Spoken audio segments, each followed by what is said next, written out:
Donc Jean-Emmanuel Ducoing, on va parler aujourd'hui de ce hors-série. Dans l'enfer des camps, il y a 80 ans, Auschwitz s'était libéré. Récits et témoignages des survivants de la barbarie nazie. Les 80 ans, c'est quand La libération d'Auschwitz, c'est Ouais. lundi, le C'est 27 lundi, d'accord. janvier 1945. L'armée rouge pénètre dans le camp et libère D'accord. les derniers survivants. Et le hors-série est sorti ou pas encore? Oui, ça y est, il est en vente depuis cette semaine. D'accord, donc Absolument. je sors mes questions. Ouais, je t'en prie. Il est dans les kiosques. Précipitez-vous dans les kiosques. Bon, déjà... Il est sur le site de l'UMA aussi, on peut le commander. Enfin bref. D'accord, ok, on peut le commander aussi. Donc, très bien. Et on en a fait la présentation ce matin dans l'Humanité quotidienne sur une double page. Ok, bon bah il est partout quoi. Oui, il est parti. Bon, moi je croyais que la gauche elle était antisémite et finalement la gauche elle fait ça. Faut m'expliquer. C'est pas nous les nouveaux antisémites? Non, je déconne. Regarde, évidemment. Je rigole, mais en vérité, si on n'était pas dans une époque trouble, de grand confusionnisme mondial, on pourrait en rigoler. Moi, ça me donne pas trop envie de rigoler. C'est pas parce que le sujet est grave, mais T'as vu ce que il nous est arrivé à l'Humanité, moi-même comme éditorialiste depuis 26 ans ou chroniqueur depuis 25 ans, on a eu des lettres d'insultes. On a été pris pour... on a été traité d'antisémite, bien sûr, c'est arrivé. Singulièrement sur le sujet que tout le monde imagine. Est-il seulement besoin d'en parler? Oui, dès qu'on défend la cause palestinienne. Ce que Musk a fait, là. Oui, bien sûr. Plus, non, mais là, dès qu'on défend la cause palestinienne et dès qu'on attaque les politiques d'extrême droite de l'État d'Israël, j'ai bien dit l'État d'Israël, j'ai pas dit le peuple israélien. Hein. Oui, bien sûr, on est traité d'antisémitisme. C'est grotesque, eu égard à notre histoire, de Jean Jaurès à mais là, il y a même aujourd'hui. Il y a même un angle différent pour nous accuser d'antisémites, c'est que Musk a dit que Hitler était communiste. Avec la leader, il a rebondi sur ce que disait la leader de l'AfD en Allemagne, le parti d'extrême droite. Je sais plus son nom, Alice Weidel, c'est ça, en disant que voilà, donc il nous impute même la Shoah maintenant indirectement, quoi. Ça. Bien sûr. Alors moi, je vais te raconter une petite histoire. Quand je suis arrivé tout jeune à l'Humanité, en 1986, ça commence à dater, 39 ans bientôt, on croisait dans les couloirs de l'Humanité des ombres tutélaires et c'était pas seulement de la désincarnation, c'était de l'incarnation de la résistance et de la déportation. On croisait des gens comme Laurent Salini, comme Émile Besson, que des résistants. On croisait François Lescure, le père de Roland par exemple, mais aussi de Pierre Lescure. Voilà. On croisait Roland Leroy, l'un des plus jeunes résistants de l'histoire dans sa Normandie natale. Et puis on croisait aussi les dirigeants communistes singulièrement, mais pas que d'ailleurs. Et évidemment, je pense à Henri Krasuki. Tu par parles exemple. à l'Humanité là. Bien sûr, il y avait dans les couloirs de l'Humanité. Madeleine Riffaut rue du Faubourg-Poissonnière, mais j'ai pas fini. On croisait Henri Krasuki, déporté comme juif et communiste, voilà. Qui était le leader de la CGT. Après, il a été secrétaire général de la CGT, il est mort en 2003. On croisait Madeleine Riffaut, la grande résistante, grande journaliste, grande décolonialiste de la guerre d'Indochine, la guerre d'Algérie, etc. Donc, comment te dire Moi, je suis à la fois redevable et héritier de cette histoire. On croisait encore des résistants dans les couloirs du journal. Nous sommes héritiers de cette histoire, que ce soit l'histoire de la résistance ou de la déportation, que ce soit la déportation politique, mais aussi la déportation des Juifs. Donc, tout cela est grotesque. Bah oui, évidemment. Moi, la première question que j'ai, c'est, donc on est à 80 ans après la libération des camps, sortir un hors-série comme ça, est-ce que c'est pour perpétuer le devoir de mémoire et voilà, le faire régulièrement, ça permet ça? Ou alors, est-ce que c'est aussi parce que il y a aussi des nouveautés, des nouvelles trouvailles historiques, des nouveaux... quel est le but? Est-ce qu'il y a des nouveautés dans ce hors-série? Déjà, tu as vu, j'ai fait non de la tête. Ouais, bah oui, je vois. Alors, mais bon, j'essaie d'aller jusqu'au bout de ma question. Mais... J'ai un peu une âme d'historien, puis en plus... On va le montrer à la caméra. C'est l'un de mes sujets de prédilection, donc si tu veux, je vais juste expliquer quelque chose à tous ceux qui nous suivent. Le devoir de mémoire est une injonction qui ne fonctionne plus. D'accord. Voilà. Il faut substituer à cette injonction du devoir de mémoire deux autres expressions qui viennent à la fois d'Annette Wevorka, la grande historienne de la Shoah et d'Auschwitz, qui est d'ailleurs interviewée dans le hors-série, et aussi de Jacques Derrida, qui avait un rapport très particulier, très singulier et très intime avec sa propre judaïté. C'est le travail de mémoire et le devoir d'histoire. Voilà. Je souhaiterais d'ailleurs qu'on arrête, y compris dans les colonnes du journal, parfois ça peut encore arriver, avec ce devoir de mémoire. Il n'y a pas de devoir de mémoire. Il y a un travail de mémoire et surtout, un devoir d'histoire. Je le dis d'autant plus que, en effet, on est 80 ans après la libération d'Auschwitz, après la libération de la plupart des camps, comme on peut le voir sur cette très belle infographie qui est dans le numéro.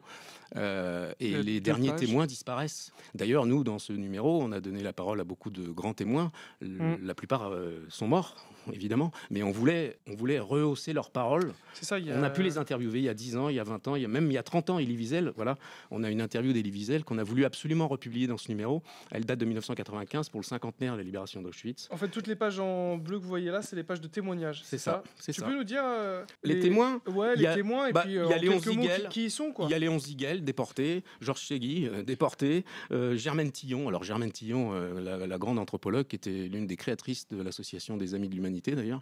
Je les montre en même temps. Ouais, bien sûr, vas-y. Qui, en 2022, c'est pour ça que j'ai décidé de republier ce texte. Ça, c'est les témoins, ça, du coup? Non, pas du tout. D'accord, ça n'a rien à voir. Donc il y a Krasuki, il y a son témoignage. Je vais en reparler après. D'accord. C'est très important. Ce sujet-là. Léon Ziegel, tu disais. Léon Ziegel, voilà, déporté. Donc juste, moi j'ai lu leur série hier, donc j'ai pas eu le temps.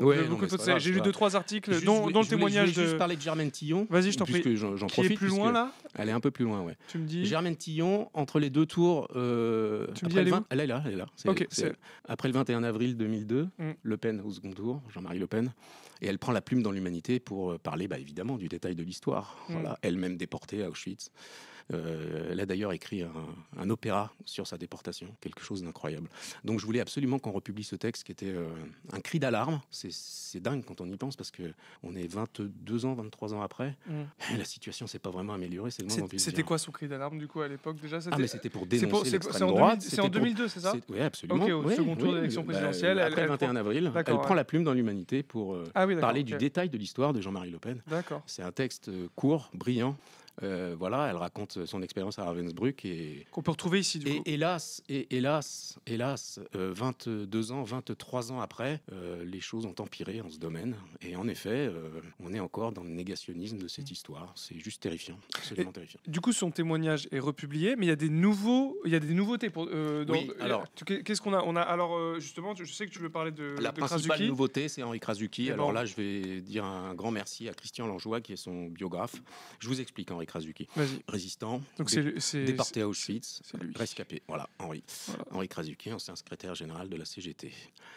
Henri, à part dans son cercle familial et encore, à part dans son cercle amical et encore, il n'a quasiment jamais parlé de sa déportation, pour plein de raisons. Parce que c'était une génération qui a peu parlé de la déportation, on ne le dit pas assez, mais que ce soit des juifs ou des communistes ou des tziganes ou peu importe, tous les rescapés qui sont revenus des camps, il a fallu du temps, beaucoup de temps après le Lutetia, pour que la parole ressurgisse dans la France de la reconstruction.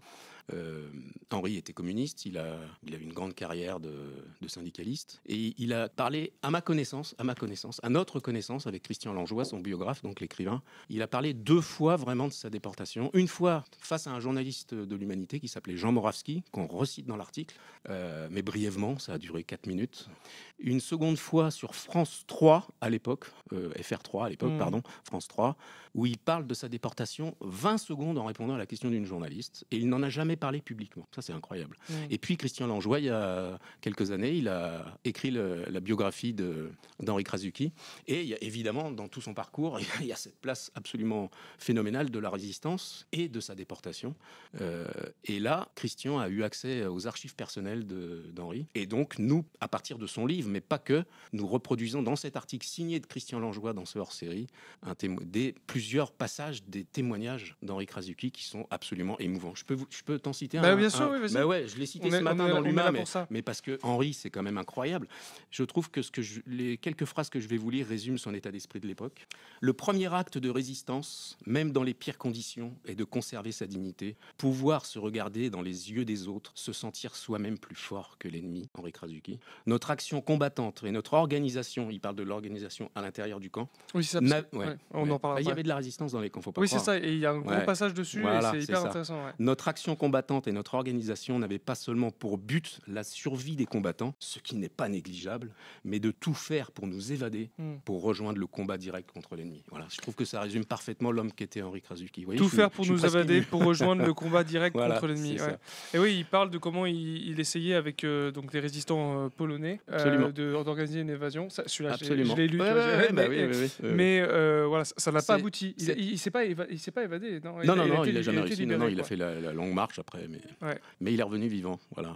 Et Ouais. donc, je le dis à tous ceux qui nous écoutent, parce que cet article est très important, parce que, y compris dans les colonnes de l'Humanité, hein, bon là c'est un hors-série, mais c'est dans les colonnes de l'Humanité, c'est la première fois qu'on lit des phrases où Henri Krasuki parle de sa déportation, de ce qu'il a vécu là-bas, et du retour aussi, du retour à Paris, au Lutetia, etc. C'est assez magnifique, magnifique. Ouais.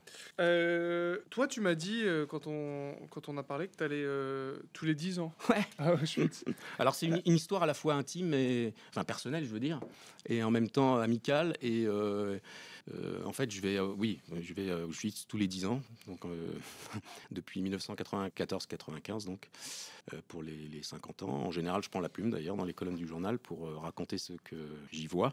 Et là, j'ai republié encore un grand reportage à Auschwitz. J'y vais régulièrement donc avec un ami dont le grand-père a été déporté non pas à Auschwitz mais à Schaffhausen. C'est où, là, sur au la nord carte de Berlin. C'est l'un des tout premiers camps nazis, 1932, D'accord. 33, 34, où ils commençaient déjà à interner les prisonniers politiques, syndicaux et autres. Ouais. Voilà. Et même des religieux d'ailleurs. Enfin bref. Et donc C'est ça là. c'est au-dessus de Berlin. Oui, c'est là. Ok, celui-là. Ouais. Schaffhausen, voilà. Schaffhausen. Et voilà, et donc avec mon ami Serge, on a fait beaucoup de camps d'ailleurs, on est allé visiter beaucoup de camps, du moins ce qu'il en reste pour certains. Dora, il n'y a plus rien, Sobibor, il n'y a plus rien, Mauthausen non plus. Schaffhausen est intact. Et donc Auschwitz, pourquoi Auschwitz? Parce que c'est le symbole de l'unicité de l'horreur nazie, C'était le plus gros, de la Shoah. C'était le plus gros, plus ouais. d'un million de morts, essentiellement des juifs, pas que, mais essentiellement. Et Auschwitz est constitué de deux camps, hein. Je ne sais pas si tout le monde le sait bien. Il y a Auschwitz I, qui est le camp primitif, le premier camp, où il y a eu le premier four crématoire de l'histoire, et l'extension à Birkenau, qui est à quelques kilomètres. Quelqu'un qui demande le tout premier, c'était pas Dachau. Le premier four, Alors je sais pas si quand le message a c'était le à vérifier. Le Non, mais premier peut-être, camp. à vérifier, peut-être. premier peut-être. camp peut-être. parce Ah, que- premier camp, j'ai ouais. dit le premier four Oui, oui, et le crématoire. premier camp, Ouais, c'était. c'est possible. Je pense que c'est le premier camp. Ouais, premier camp, oui, bien Ouais. sûr, mais même Schaffhausen, c'est avant. Ouais. Et Auschwitz, parce que Auschwitz, moi, ce que je raconte souvent, là, ce que je raconte aussi dans le reportage que je republie là dans ce hors-série, c'est qu'à Auschwitz, on peut tout voir et ne rien voir. C'est une formule un peu étrange. C'est-à-dire C'est-à-dire que que tu sais, voir, tu comprends ce qui s'est voir passé. Auschwitz, c'est juste une première étape pour comprendre ce que fut l'horreur concentrationnaire et l'horreur de ce camp d'extermination. Auschwitz est donc séparé en deux camps. Dans Auschwitz I, on visite l'aspect mémoriel du camp, c'est là qu'il y a toute la muséographie. Tous les pavillons ont été préservés, conservés, et y compris le fameux four crématoire. Il n'en reste plus qu'un, ceux de Birkenau. Les nazis ils les avaient détruits avant l'arrivée de l'armée rouge. Et donc, quand on visite Auschwitz I, on fait la muséographie, on voit les milliers de visages, les noms. Il y a des salles invraisemblables. D'ailleurs, je me souviens très bien qu'en 1995, j'avais fait un malaise, tellement c'était insupportable. Ouais. Donc, c'est là où sont entreposés, derrière des vitrines, les valises, les souliers, les peignes. Et puis, il y a une vitrine assez monumentale dans l'un des pavillons. Et je suis encore ému, à chaque fois, c'est la même sensation, où il y a les cheveux. Et il y a comme une odeur. Enfin, c'est quelque chose de terrifiant. Voilà. Bon, voilà. Donc ça, j'incite pas à aller voir ça, les gens. Au contraire, j'explique même que il faut une démarche quand très tu vas- volontaire. Voilà, c'est ça. Quand tu vas tous les 10 ans, c'est quoi ton objectif? C'est D'abord, c'est connaissant les lieux, j'ai plus besoin de les découvrir au sens de la découverte et de cette approche de ce que fut cette réalité, même si on a du mal à l'apercevoir, nous, en tant que vivants et juste visiteurs, si je puis dire. C'est plus impressionnant encore à Birkenau, parce que Birkenau, c'est une plaine avec ces fameuses rails, évidemment, qui rentrent dans le camp, où là étaient exterminés les gens dès leur arrivée. Moi, ce qui m'intéresse maintenant, et pourquoi j'ai toujours envie d'y retourner, c'est de voir l'évolution aussi des gens qui viennent visiter. Voilà. Je le disais tout à l'heure, le travail de mémoire, c'est aussi ça. Le devoir d'histoire, c'est aussi ça. C'est la transmission. Ce n'est que ça. Ça peut pas être autre chose. Voilà. Après, on en a beaucoup parlé avec Annette Vivorquet il y a une dizaine d'années, je me souviens, l'historienne. Encore une fois, on peut tout comprendre à Auschwitz, mais ne rien comprendre. On peut complètement passer à côté. Moi, j'affirme le plus tranquillement du monde, et j'ai des témoins pour ça, qui m'ont accompagné là-bas, que parmi les gens qui visitent, je ne parle pas forcément des scolaires, des jeunes. C'est important de les emmener, je pense, vraiment, c'est pas la question. Mais on voit bien qu'il y a des populations maintenant, la dernière fois c'était assez troublant, qui passent plus de temps à faire des selfies qu'à si t'es pas outillé, peut-être. Ou... Absolument. Ouais, si on n'a pas la conscience d'où on est. C'est la raison pour laquelle je parle toujours du devoir d'histoire, encore une fois. Il faut d'abord apprendre avant de bien capter les choses. Et je sais plus c'était quel influenceur, mais il y avait un influenceur qui était là-bas, allait faire justement une vidéo un peu décalée, quoi.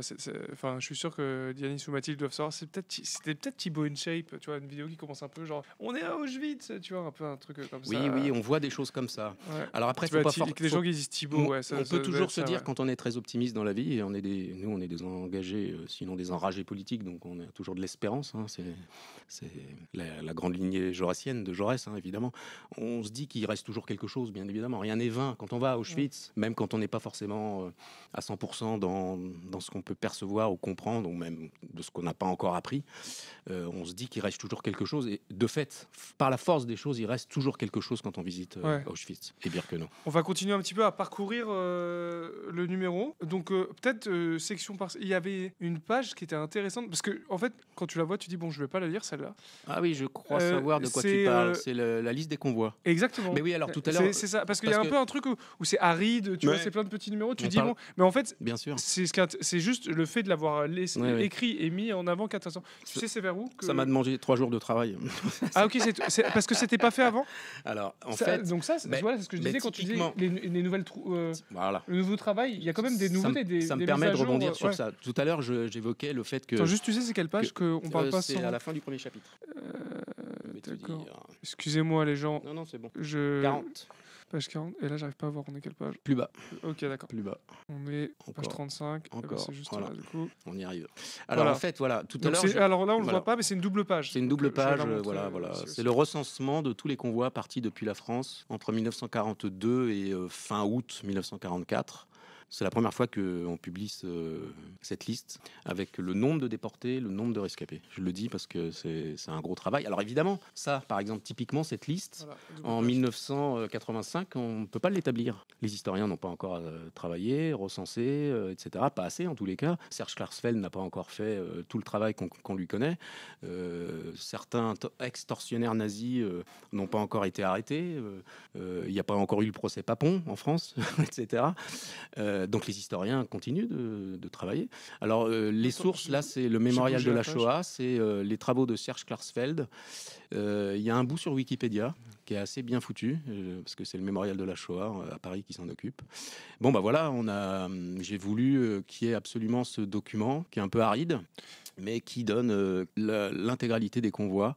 Y compris, il y a certains convois d'ailleurs qui n'existent pas. Enfin bref, tout est expliqué. C'est visuellement que ça parle, en fait. C'est sûr, pas tant parce que exactement. bon, il n'y a pas trop d'intérêt à lire. Quoi qu'il y a quand même le nombre d'enfants déportés. Il y a quelqu'un dans le chat qui est vraiment quelque chose qui est que je trouve que je lis pas le chat, pardon.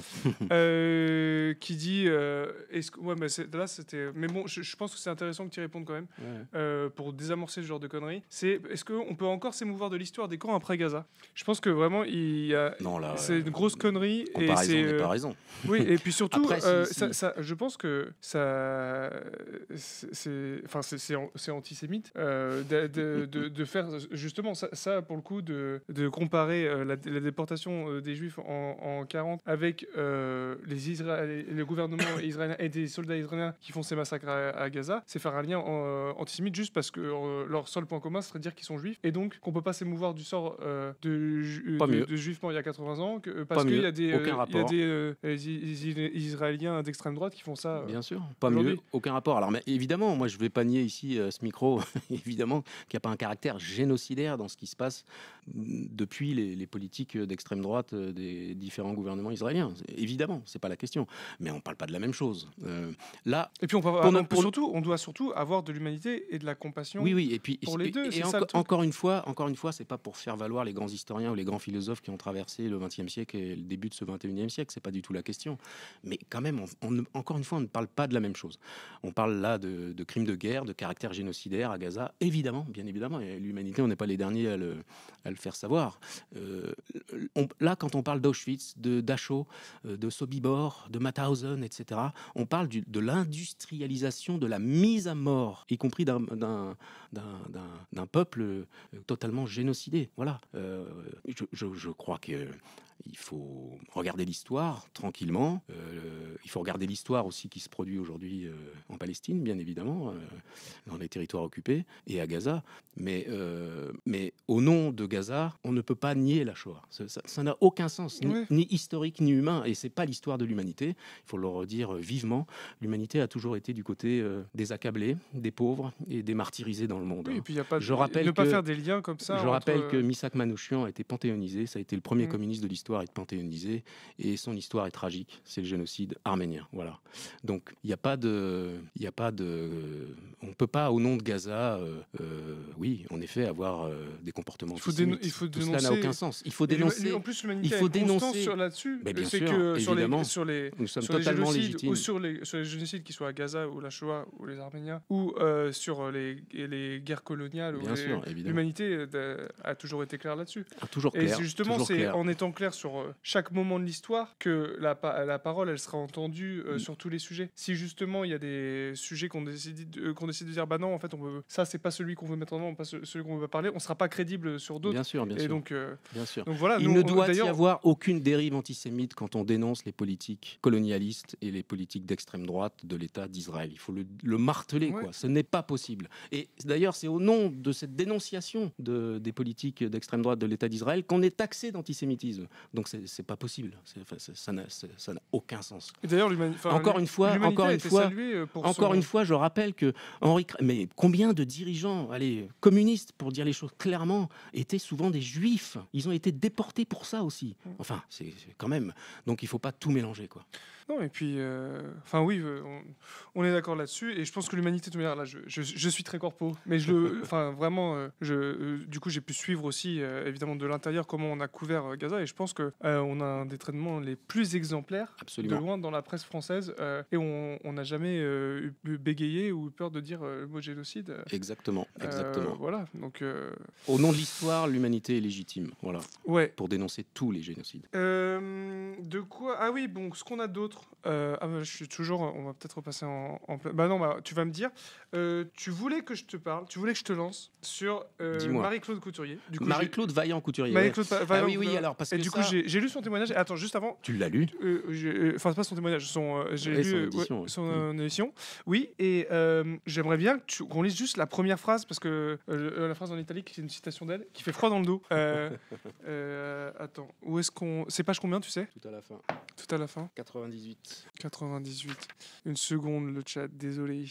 De quelle phrase parles-tu ? Bah, la première phrase en italique où elle parle de Göring, c'est ça, non ? Ouais. Alors là, déjà, on a du coup, ça c'est le procès de Nuremberg, absolument. Et Marie-Claude. Est-ce que tu peux lire, parce que moi je lis très mal. Ah, ça. Ouais, mais oui, bien sûr. Sauf ça fait, il y a un peu un truc de là, c'est un article que tu sens de quoi de l'histoire un peu. Ouais, bien sûr. Donc c'est Marie-Claude Vaillant-Couturier qui témoigne au procès de Nuremberg en janvier 1946. Je dirai un mot du procès de Nuremberg après si c'est utile. Et elle dit : « Je suis entré dans la salle très lentement. Je suis passé devant Göring et les autres nazis. J'étais face à eux et, sans un mot, simplement avec mes yeux, je leur disais : en ce moment, ce sont des millions de morts qui vous regardent. » Elle se trouve face à Göring, qui est un haut dignitaire nazi. Ah bah oui, l'un des principaux. Et qui avait qui a été des faits d'armes. C'est pas d'ailleurs peut-être je vais dire une connerie, mais c'était un pilote très connu.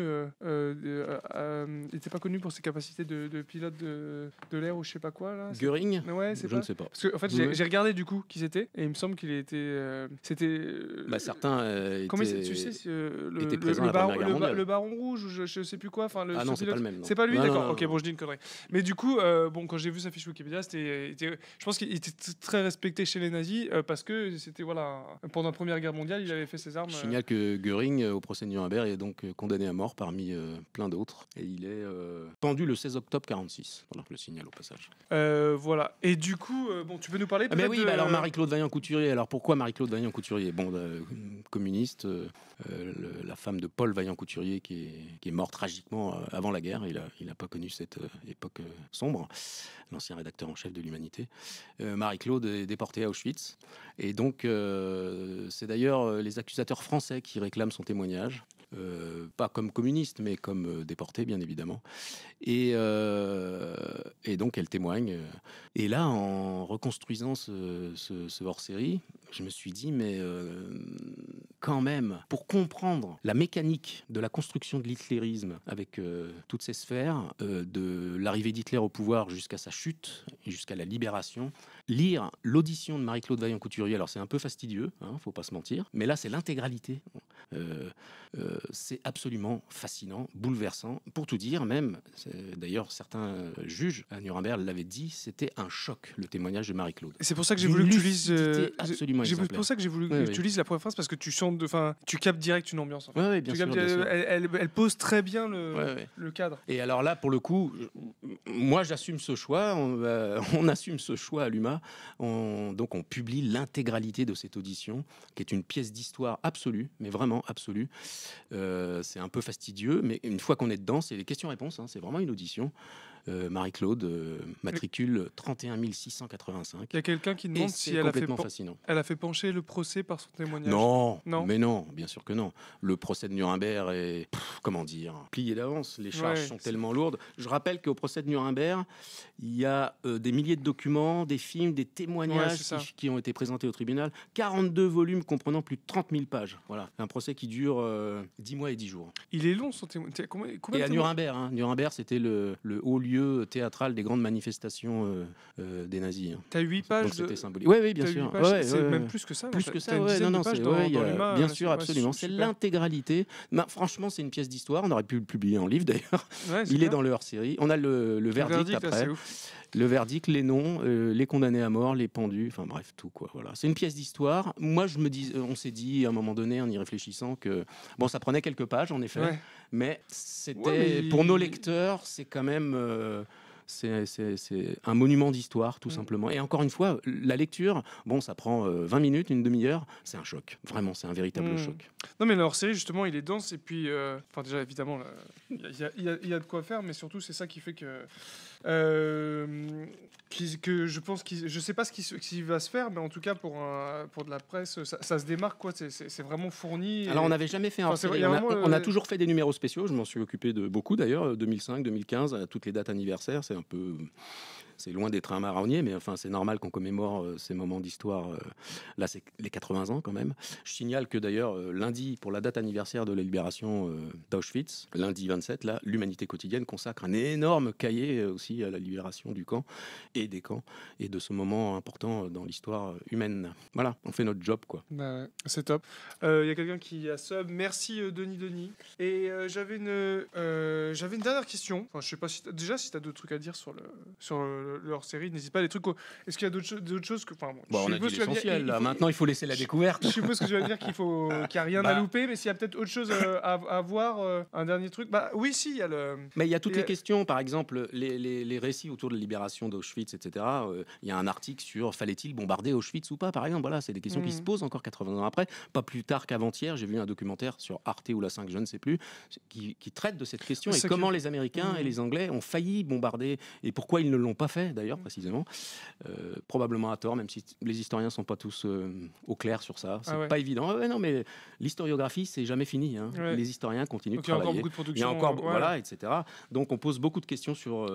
c'est pour ça qu'il y a aussi des nouveautés dans ce hors-série. En fait, et d'ailleurs, s'il y a un hors-série dans quelques années, il y aura encore des nouveautés. Si on refait quelque chose, et c'est juste évident pour les 90 ans, dans 10 ans, c'est tous les 10 ans, du coup, il y a des choses nouvelles. Il y a un hors-série sur... Non, c'est pas systématique, mais disons que les dates anniversaires rondes d'une importance aussi fondamentale que celle-là, l'humanité ne passe pas à côté. Ouais, la bien preuve. sûr. Enfin, je veux dire, il était inenvisageable qu'on fasse pas quelque chose d'énorme pour les 80 ans.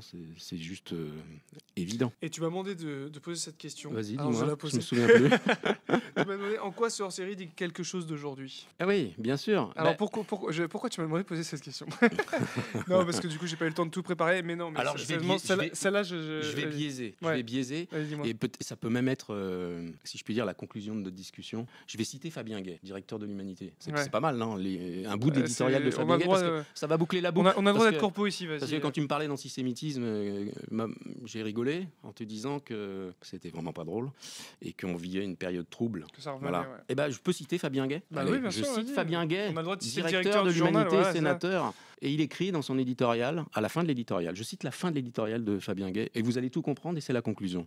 Par ces nombreux témoignages, ce hors-série nous replonge dans l'ampleur de ce système concentrationnaire et nous ouvre la voie vers la résilience. Dans un contexte de montée de tensions internationales, de nationalisme, de xénophobie, d'antisémitisme et de racisme, il est de notre devoir collectif de nous souvenir et de transmettre. Nous ne devrons plus jamais vivre ça. C'est ce que j'ai appelé au début de notre discussion, le travail de mémoire, le devoir d'histoire, et on a une pièce supplémentaire avec l'humanité. C'est top.